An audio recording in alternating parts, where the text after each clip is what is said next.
Baik, Assalamualaikum warahmatullahi wabarakatuh. Perkenalkan, saya Desta Adelia Santika dengan NIM 070111 282328 125 dari kelas D Indralaya. Jadi pada kesempatan kali ini saya akan memaparkan dan juga membahas materi mengenai hukum perburuhan. Jadi di dalam buku hukum perburuhan itu saya mengambil bab tentang pihak-pihak yang terkait dalam hukum perburuhan. Jadi di dalam hukum perburuhan ini pihak-pihak yang terlibat itu bukan hanya orang-orang yang biasa seperti buruh dan juga majikan, melainkan juga organisasi perburuhan dan badan-badan resmi. Jadi memang organisasi perburuhan dan juga badan-badan resmi ini tuh termasuk pihak-pihak yang terlibat di dalam perburuhan. Selanjutnya, pihak-pihak yang berhubungan dengan perburuhan ini dapat saya paparkan lebih spesifik. Yang pertama itu ada buruh. Jadi pada zaman penjajahan Belanda, istilah buruh ini adalah pekerja kasar seperti kuli, mandor, dan juga tukang. Jadi hak buruh ini sudah tertuang pada Undang-Undang Ketenagakerjaan Nomor 13 Tahun 2003 yang menunjukkan bahwa pemenuhan hak karyawan atau buruh ini oleh perusahaan ini juga diawasi oleh negara.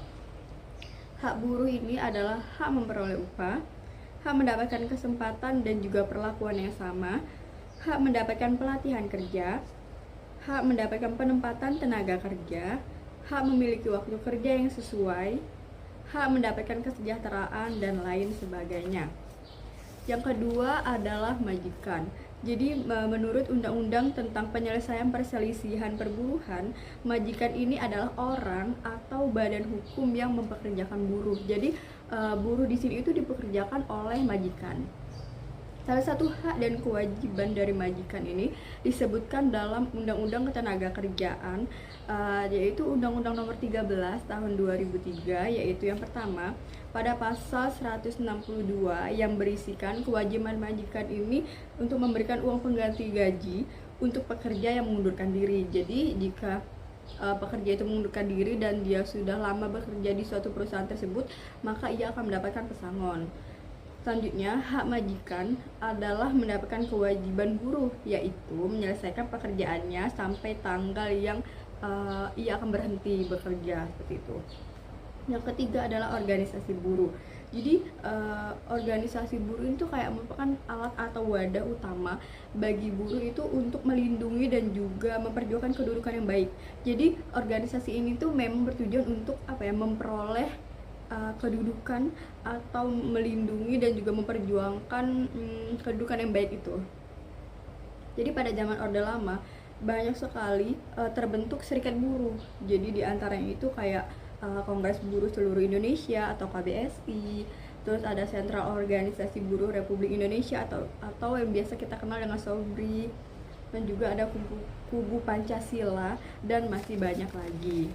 Jadi yang selanjutnya adalah organisasi majikan.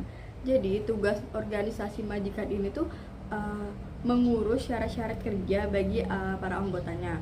Pada dasarnya organisasi majikan itu menghendaki ikatan anggota itu agar anggota itu lebih kuat, agar disiplin anggota itu lebih keras dan lain sebagainya. Dan memang ini lebih menghandle kepada anggota-anggota yang ada di organisasi itu.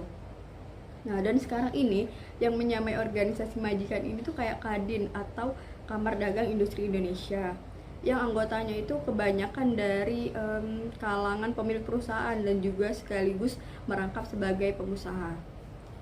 Untuk yang selanjutnya, pihak yang terlibat selanjutnya itu ada pengawas. Jadi pengawas ini sangat membantu pihak perusahaan atau yang kita sebut dengan majikan tadi dan buruh yang bekerja, sehingga hal-hal yang menyimpang dari ketentuan peraturan itu dapat dijalankan tuh kayak penyimpangan kesehatan kerja itu kita tuh bakalan terhindar dari kecelakaan kerja dengan adanya pengawas ini. Dan selanjutnya atau yang terakhir adalah penguasa. Jadi instansi penguasa di bidang perburuhan ini menyelesaikan konflik antara buruh dan juga majikan. Jadi kayak panitia penyelesaian perselisihan perburuan kayak gitu. Dan panitia ini juga merupakan pelaksana dari kekuasaan negara yang memegang kekuasaan mengadili terutama mengenai adanya kepentingan dari perselisihan atau perselisihan kepentingan. Baik, mungkin itu saja yang dapat saya sampaikan. Terima kasih. Assalamualaikum warahmatullahi wabarakatuh.